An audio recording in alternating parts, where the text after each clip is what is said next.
Mel, Man, great to see you. great to see you. Episode 57. Bam. Yeah, the number 57, you know what made that famous? The movie The Manchurian Candidate. They said, how many commies are in the Senate? And he was looking at a bottle of Heinz 50. He said, there's 57. They didn't have any idea. There was a lot of it in there. So I think we can relate to that. Especially tonight. Especially tonight. And why tonight? What's special about tonight? So coming off of episode 56, we haven't got together in about 2.5 weeks. Yep. We took a little summer break, did some other things, but the last episode we talked USD 470, trying to get these kids back to school, trying to convince the administration and the board members to send our kids and Mel's grandkids back to school full time, in-person classroom training, and fell completely short. You had asked Mel, is Ballard lockstep with Kim Jong-Kelly? And I kind of said, I don't think so. I think he's going to do the right thing, and I was hopeful that he would, and I pleaded with the board members, I pleaded with him, do the right thing, get our kids back in the classroom. And when you say do the right thing, you're not basing that on you. No, You're based on the obviousness of it. Yeah, and I'm not doing it. I'm not asking them to do anything that they had never done, though. I just want school to be the way it's always been, and it's the damnedest thing, Mel. It is the damnedest thing. And then the teachers fearful to go back to work. They might. I mean, it was 2 days a week. Hell, they go to Walmart every day. That's what it ended up being. That's what it ended up being. The insanity of this. They're so scared. They're hiding in their basement with their little paper mask on. I mean, damn it. So as requested, Mel, and I would love to know the statistical data, and hopefully these board members coming up will request it. But Courtney and I had drafted a letter and sent it to the board and the administration, asking them to please put our kids in class, real class, and not make them wear masks. And if but it wasn't an ultimatum. We just wanted to do what we've always done, and if you guys can't meet that, we're not going to enroll our students in 470. And so you have no choice. They left you no choice. Yeah, so we unenrolled our kids from the district and going to home educate them. And but it's okay. You're going to home educate them, and there's a lot of people. You're not. Oh no, there's yourself. There's all sorts of people jumping 470. ACA's filled up on a waiting list. Burden's filled up. Dexter's filled up. Newkirk's filled up. Everybody's bailing on 470, and it ought to be. And for good reason. For very good reason. It ought to be a sign of the times, and I really thought, Mel, these board members would pull it together, and I am disappointed. I'm not pissed off because I kind of prepared for it, knowing how things normally go, but I was disappointed because I did feel like they got bamboozled, and when I say that, or swindled, maybe even a better word, by Ballard and Jerry Krumlis, is, Mel, there was absolutely no discussion in the previous meeting about this hybrid learning package, or 2 on, 3 off, 2 on, 3 off nonsense. It didn't even exist. It wasn't a thing that came up. And now it may have been buried in their packet somewhere, which I never read or seen, but it was almost like he switched and baited them. He placated them in that first meeting and told them, yeah, we're working on this, and then they went out, Mel, very following that, not this latest board member meeting, but the one prior. Got to get your kids enrolled, got to get them enrolled. So they boost up all the online enrollment. And then 2 weeks later they met and they went to this hybrid deal. Well, guess what, Mel? Monday, following, all the online, that's all filled up. 500 students, we've met capacity.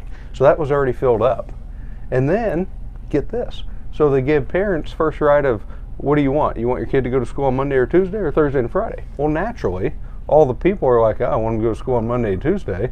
That way, sure, everybody wants Friday off, of course. So I hear tell is like 70% enrollment for Monday, Tuesday, and so I don't know. I don't know what his piss poor decision. Piss poor idea. The whole thing was crazy, but the board let it happen. I laid at the feet of the board. I mean, I know my confidence has certainly wavered with Ballard and with Crumless. I don't have any respect for them on this matter. I mean, I can't see that they presented it well, and there was no options given as this is what we're going to do.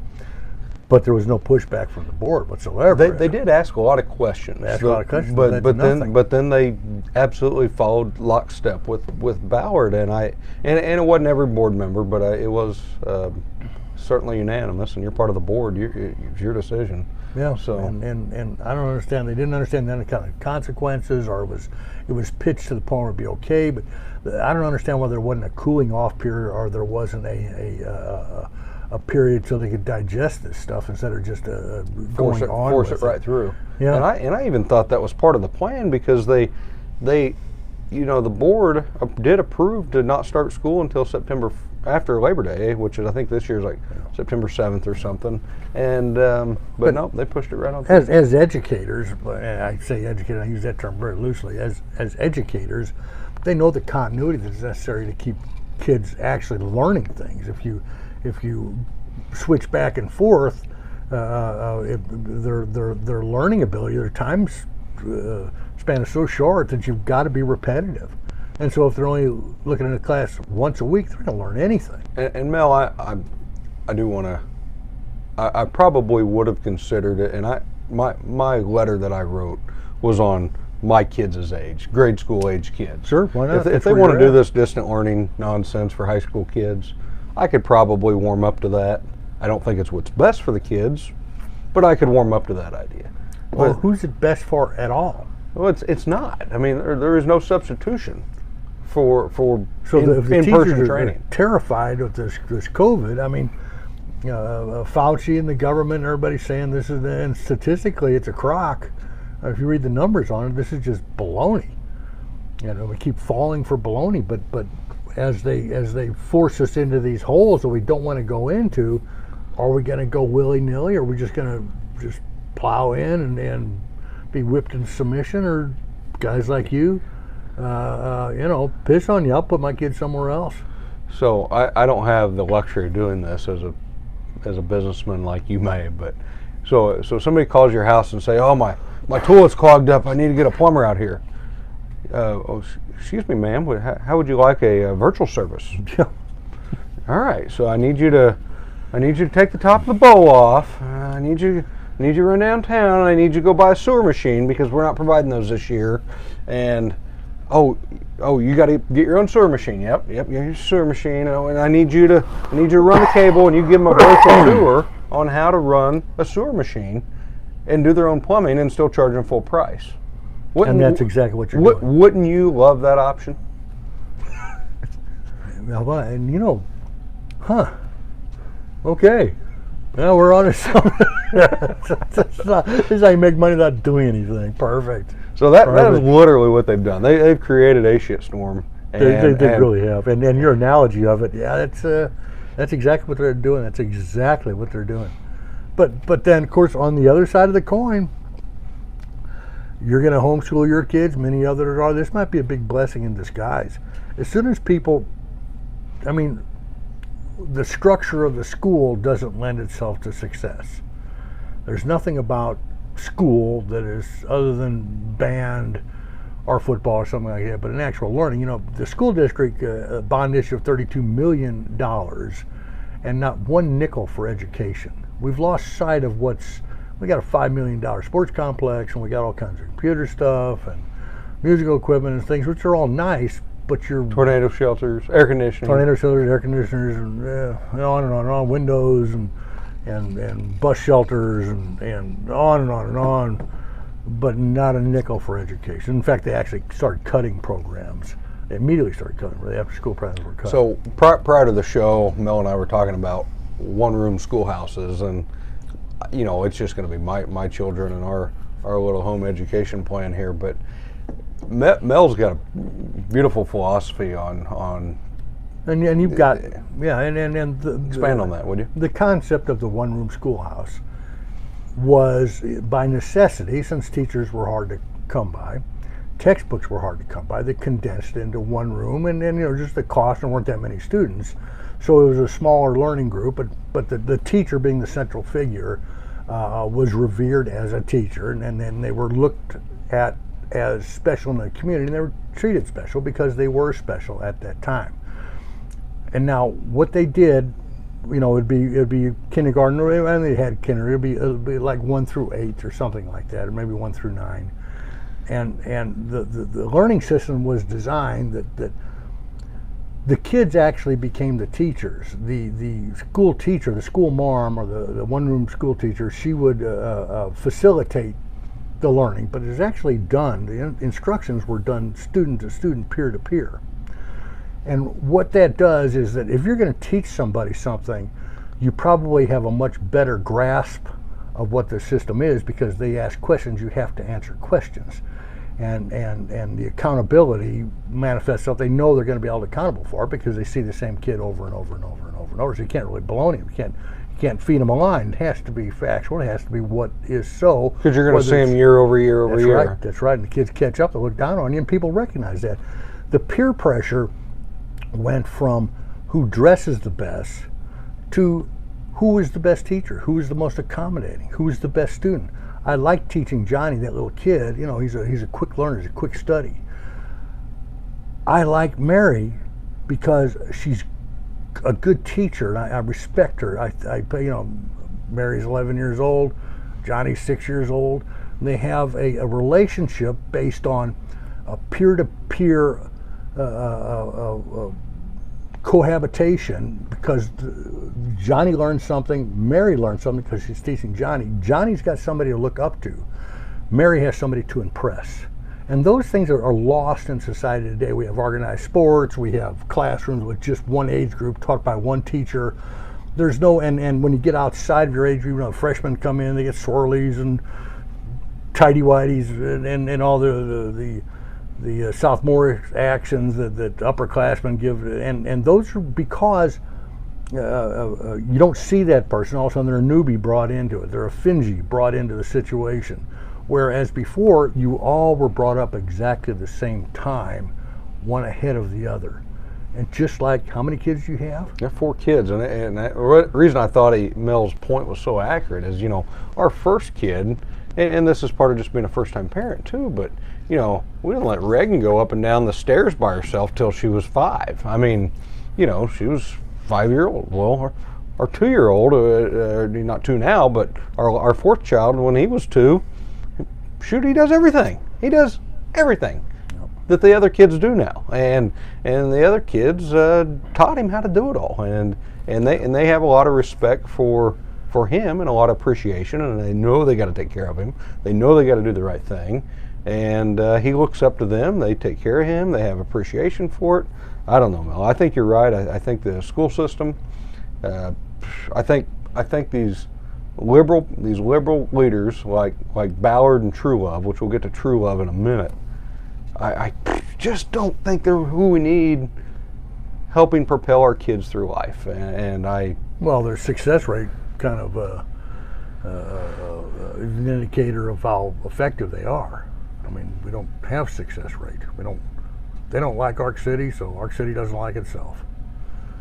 So, on to TrueLove.